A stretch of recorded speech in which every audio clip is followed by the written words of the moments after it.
Hello everyone, welcome back to mommy and team. আজকের এই ভিডিওটা খুবই জরুরি, নতুন মা বা নতুন বাবা যারা হয়েছে তাদের জন্য তো বটেই। তার কারণ আজকের এই ভিডিওতে আমি বলবো যে বাচ্চাদেরকে কতটা পরিমাণ জল খাওয়ানোর প্রয়োজন রয়েছে। আমরা এই বিষয়টা নিয়ে সবসময় কনফিউজড থাকি, যদি হয় নতুন বাবা মা তাহলে তো বটেই, বা অনেক দিনের বাবা মা এটাও কনফিউজ থাকে যে কতটা জল আর কখন বাচ্চাকে জল খাওয়ানোর প্রয়োজন রয়েছে। আজকের এই ভিডিওতে আমি আপনাদেরকে বলবো যে এজ ওয়াইজ, মানে একদম সদ্যজাত বাচ্চার কতটা জল খাওয়ানো দরকার নাকি না খাওয়ানো উচিত, আর 6 থেকে 12 মাসের কতটা খাওয়ানো উচিত বা তারপরে। পুরো ভিডিওটা অবশ্যই দেখুন, তাহলে সত্যি উপকার হবে আপনাদের। প্রথমেই আমি যেটা বলবো সেটা হচ্ছে 0 to 6 মান্থস, মানে একদম যে বাচ্চা জন্মেছে সেখান থেকে নিয়ে 6 মাসের বাচ্চা পর্যন্ত এই বাচ্চার যে এজ গ্রুপটা তাদের কতটা পরিমাণ জল খাওয়ানো উচিত। এর উত্তর হচ্ছে একদম প্রয়োজন নেই। তার কারণ হচ্ছে সদ্যজাত বাচ্চা কিংবা ডাক্তাররা বলেই থাকেন যে 1 বছর পর্যন্ত কিন্তু ব্রেস্ট ফিড মাস্ট বা ফর্মুলা মিল্কের উপর 6 মাস পর্যন্ত মাস্ট রাখতেই হয়। প্রথম 6 মাস বাচ্চারা কিন্তু দুধ ছাড়া, সেটা ব্রেস্ট মিল্ক হোক কিংবা ফর্মুলা মিল্ক হোক, এছাড়া আর কিচ্ছু খায় না। সুতরাং এই যে সময়টা, এই সময়ের মধ্যে আমাদেরকে খেয়াল রাখতে হবে যেন আমরা বাচ্চাদেরকে একদম জল না দিই। এবার প্রশ্ন হচ্ছে কেন? তার উত্তর হচ্ছে যে ব্রেস্ট মিল্কে আপনারা জানেন নিশ্চয়ই যে 80% ভাগটাই কিন্তু হচ্ছে জল। আর যদি আমরা ফর্মুলা মিল্কের কথা বলি তাহলে কিন্তু 50% তার মধ্যে দুধ থাকে আর 50% তার মধ্যে জল থাকে। তার মানে বোঝাই যাচ্ছে যে বাচ্চাটা কতটা পরিমাণ জল অলরেডি ইনটেক করছে বা খাচ্ছে। তারপরে আমরা যদি আলাদা করে বাচ্চাদেরকে জল খাওয়াই সেটা কিন্তু একদম উচিত না। সেই কারণেই ডাক্তাররা বলে থাকেন এখন যে 0 to 6 মান্থস বাচ্চাদেরকে আলাদা করে একদম জল দেওয়ার প্রয়োজন নেই। এবার আসছি 6 থেকে 12 মাসের বাচ্চা। তো আপনাদেরকে বলে রাখি 6 থেকে 12 মাসের বাচ্চা কতটা পরিমাণ জল খাবে তার কিন্তু কোনো গাইডলাইন সে মতো নেই যে এত লিটার খেতে হবে, এত সিপ নিতে হবে, এইটা করতে হবে না। কিন্তু হ্যাঁ, অল্প অল্প করে আমরা জল অল্প অল্প সিপ করে করে আমরা কিন্তু বাচ্চাকে সামান্য সামান্য জল ইন্ট্রোডিউস করাতে পারি 6 মাসের পর থেকে, সেটাও আবার ডাক্তারের সঙ্গে কথা বলে। তার কারণ হচ্ছে 6 মাস পর থেকেই কিন্তু আমরা বাচ্চাদেরকে সলিড স্টার্ট করে দিই, সুতরাং অল্প অল্প করে জল দেওয়াই যেতে পারে। কিন্তু হ্যাঁ, মনে রাখবেন এই সময় বলা হয় সাধারণত যে জলের পরিমাণ যেন বেশি না হয়, সেটা কিন্তু বাচ্চার জন্য ঠিক নাও হতে পারে। তবে অবশ্যই এক্ষেত্রে একবার নিজের ডাক্তারের সঙ্গে কনসাল্ট করে নেওয়াটাও যথেষ্ট উপকারী বা উচিত আমাদের। এবার আরেকটা প্রশ্ন জল খাওয়ানো নিয়ে, বাচ্চাদের মধ্যে মানে বাচ্চাদেরকে কেমন করে জল খাওয়াবো, কি ধরনের জল খাওয়াবো, ফুটিয়ে খাওয়াবো নাকি না, তো সেইটাও আমি উত্তর দিয়ে দিচ্ছি আপনাদেরকে।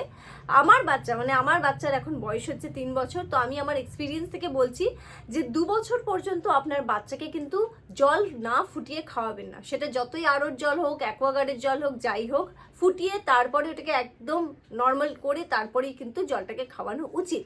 তার কারণ কি? তার কারণ হচ্ছে একদম সদ্যজাত বাচ্চা 6 মাসের পর থেকেও তারা একদম মানে ছোট্ট বাচ্চা, তাদের ডাইজেস্টিভ সিস্টেম এখনো কিন্তু তৈরি হচ্ছে, অতটা স্ট্রং হয়নি। যদি কোনো সামান্য জলের মধ্যে ব্যাকটেরিয়া থাকে, ফুটানোর ফলে কি হয় সেটা কিন্তু মরে যায়। সেক্ষেত্রে আমাদেরকে খেয়াল রাখতে হবে যে বাচ্চাদেরকে 2 বছর বয়স পর্যন্ত কিন্তু না ফুটিয়ে জলটা একদম দেওয়া উচিত না। আরেকটা প্রশ্ন হচ্ছে যে বাচ্চাদেরকে আমরা কেমন টেম্পারেচারে জল দেবো, মানে ঠান্ডা, গরম, উষ্ণ কি দেবো। তার উত্তর হচ্ছে যে বাচ্চাদেরকে আমাদেরকে একেবারে রুম টেম্পারেচারে কিন্তু জল দিতে হবে, একদম নর্মাল রুম টেম্পারেচারে জল দিন। দেখবেন আমাদের ক্ষেত্রে যারা আমরা বড়রাও হয় যে বাইরে থেকে এসে যদি আমরা ঠান্ডা জল খেয়ে নিই বা যে কোনো সময় গরম জল খেলাম, হঠাৎ করে ঠান্ডা জল খেলাম, তাতে করে কিন্তু শরীরটা একটু খারাপ হতে পারে। সুতরাং আমাদেরকে খেয়াল রাখতে হবে যে বাচ্চাকে সবসময় কিন্তু নর্মাল বা রুম টেম্পারেচারেই আমাদেরকে জল খাওয়ানো উচিত, সেটাই কিন্তু বাচ্চার জন্য একদম উপকারী। এটাই মাথায় রেখে চলা উচিত। আর যখন আমরা ফুটিয়ে খাচ্ছি তখন খুব স্বাভাবিকভাবে সেই জলটাকে আমরা ঠান্ডা করব, তারপর কিন্তু বাচ্চাকে খাওয়াবো। আচ্ছা, এবার আসছি যে বাচ্চা যখন একটু বড় হবে, মানে ধরুন 1 বছরের পর বা 2 বছরের পর আমরা বাচ্চাকে কিভাবে জল দিতে পারি। তো সেটারও উত্তর হচ্ছে যে আমরা বাচ্চাদেরকে তো জল খাওয়াবোই, তার পাশাপাশি আমরা যেটা মনে রাখবো সেটা হচ্ছে বাচ্চাকে জলের সাবস্টিটিউট আর কি কি দেওয়া যায়। মানে ধরুন কোকোনাট ওয়াটার, মানে ডাবের জল, কিংবা ফলের রস, কিংবা মিল্ক শেক, স্মুদি, এই জিনিসগুলোর মধ্যে অনেক নিউট্রিয়েন্টস থাকে আর জলের পরিমাণটাও কিন্তু পুরো ফুলফিল হয়ে যায়। সুতরাং আমাদেরকে সবসময় প্রত্যেকটা পদক্ষেপে খেয়াল রাখতে হবে যে আমরা বাচ্চাদেরকে কোন খাবার, যা যা ওরা খাচ্ছে বা পানীয়, তার মাধ্যমে নিউট্রিয়েন্টস দিতে পারবো। কিন্তু এখন আমরা যেভাবে বাচ্চাকে নিয়ে চলছি, মানে এটা আমাদের মাথায় রাখতে হবে যে এই মুহূর্তে আমরা বাচ্চার মধ্যে যা যা নিউট্রিয়েন্টস দেবো সেটাই কিন্তু তার একদম শক্তিশালী বা মানে কি বলবো, মানে একদম পারফেক্ট হেলথ কিন্তু বাচ্চার থাকবে, এটা কিন্তু মাথায় রাখতে হবে। সুতরাং যা যা পথ রয়েছে, যেভাবে হয়েছে, আমরা চেষ্টা করব সে মাধ্যমগুলোর মাধ্যমে আমরা বাচ্চাদেরকে যাতে নিউট্রিয়েন্টসটা দিতে পারি, কারণ এই বয়স থেকে আমরা যদি বাচ্চার ইমিউনিটির ওপর কাজ করি সেটা কিন্তু লাইফ লং কাজে দেবে। আচ্ছা, অনেকে এই প্রশ্নটা কিন্তু করে থাকেন, এটা আমি পরে একটা আলাদা করে ভিডিও করব, সেটা হচ্ছে কনস্টিপেশনের ক্ষেত্রে যদি বাচ্চা কনস্টিপেটেড হয় বা কনস্টিপেশনের সমস্যা থাকে তাহলে কতটা কি জল দেওয়া উচিত। তো সবার আগে যেটা বলে রাখি, কনস্টিপেশনটা কিন্তু জল নয়, কনস্টিপেশনটা কিন্তু খাবারের জন্য হয়ে থাকে বেশিরভাগ সময়। হ্যাঁ, এটা ঠিক কথা যে জল একটু পরিমাণটা বাড়ালে, জল খাওয়ার পরিমাণটা বাড়ালে সেটা কিন্তু কনস্টিপেশনের সমস্যাটা অনেকটা দূর করতে পারে, সেটা আমরা বড়দের ক্ষেত্রেও কিন্তু এই কথাটা আমরা জানি। সুতরাং আমরা একটা কাজ করতে পারি, যেটা আমি এখনো টিমের জন্য করে আসছি, মানে করছি, এখনো অলমোস্ট 3 বছর হয়ে গেছে, তারপরেও কিন্তু আমি এটা ফলো করে আসছি। সেটা হচ্ছে টিম যখনই ঘুম থেকে উঠে সকালবেলায় আমি ওকে প্রথম যে জিনিসটা দিই খেতে সেটা হচ্ছে জল। আর সেটা এমনি জল না, সেটা আমি দিই একেবারে উষ্ণ জল, উষ্ণ গরম জল, না পুরোপুরি ঠান্ডা না পুরোপুরি গরম। টেম্পারেচারটা খুব ভালো করে চেক করতে হবে, কারণ বাচ্চার মুখ পুড়ে যাওয়ার কিন্তু চান্স থাকে। এবার প্রশ্ন হচ্ছে যে কেন আমি টিমকে এই উষ্ণ গরম জলটা খাওয়াই। এই উষ্ণ গরম জলটা যেভাবে কাজ করে সেটা হচ্ছে একদম স্টোমাকটা ক্লিয়ার করে দেয়, পেটটা পুরো পরিষ্কার করে দেয়, মানে ভালো করে বাচ্চার পটিটা হয় সারাদিনে একবার, একদম পেট ক্লিয়ার থাকে। তাতে কি হয়, বাচ্চার খাওয়ার ইচ্ছাটা বজায় থাকে। যখনই বাচ্চার পেটে মানে পেটটা পরিষ্কার থাকবে না, স্টোমাকটা ক্লিন থাকবে না, তখনই কিন্তু খাওয়ার যে ইচ্ছেটা সেটা বাচ্চাদের মধ্যে অনেকটা কমতে থাকে। সুতরাং স্টোমাক যদি ক্লিন থাকে তাহলে কিন্তু বাচ্চা খুব হেলদি থাকবে, হ্যাপি থাকবে, মুড ভালো থাকবে, আর খুব ভালো করে খাওয়া দাওয়াও করবে। আচ্ছা, আরেকটা কথা আসছে যে কনফিউজ হয়ে যায় মানুষ যে বাচ্চাকে কিভাবে জল দেবো, মানে 6 থেকে 12 অবধি যে বয়স এজ গ্রুপটা, সেখানে কিন্তু আপনারা যেটা ব্যবহার করতে পারেন, যেটা আমিও করেছিলাম, সেটা হচ্ছে সিপার পাওয়া যায়।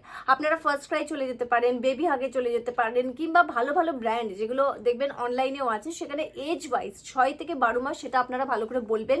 যদি অনলাইনে অর্ডার করেন সেটা খুব ভালো করে সিলেক্ট করবেন আর অর্ডার করবেন, দেখবেন ওখানে সিপার দেওয়া থাকে, তো সিপার বটলগুলো খেতে পারেন।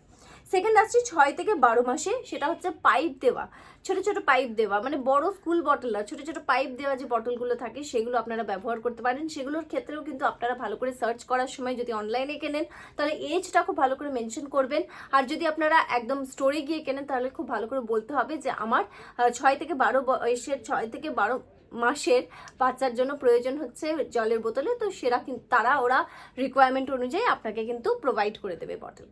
তো এটাই হচ্ছে জল নিয়ে যত কনফিউশন তার উত্তর। আর যদি আরও কোনো প্রশ্ন থাকে অবশ্যই আপনারা কমেন্ট করে জানাবেন, আমি উত্তরে দেওয়ার চেষ্টা করব নিজের অভিজ্ঞতা দিয়ে।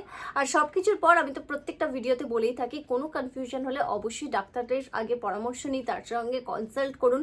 এটা কিন্তু আমিও করে থাকতাম, বিভিন্ন মায়েদেরও ভিডিওস দেখতাম, পাশাপাশি কিন্তু ডক্টরের সঙ্গেও কথা বলতাম। সেটা কিন্তু খুবই জরুরি, কারণ একদম ছোট্ট বাচ্চা, আমরা কোনো রকম রিস্ক নেওয়া মানে হবে না, নেওয়া যাবে না আর কি, তো সেটা মাথায় রাখতে হবে। তো কোনো কনফিউশন হলে ডাক্তারের সঙ্গে কথা বলবেন। কোনো কোয়ারি থাকলে মমি এন্ড টিমে অবশ্যই আপনারা কমেন্ট করে সে প্রশ্ন করতে পারেন। আমি অবশ্যই এক একজন মায়ের, এক একজন বাবার, এক একজন ব্যক্তির আমি কিন্তু রিপ্লাই করব। খুব ভালো থাকবেন আর খুব ভালো রাখবেন। আমার একটা নতুন ভিডিও নিয়ে দেখা হবে। Bye bye.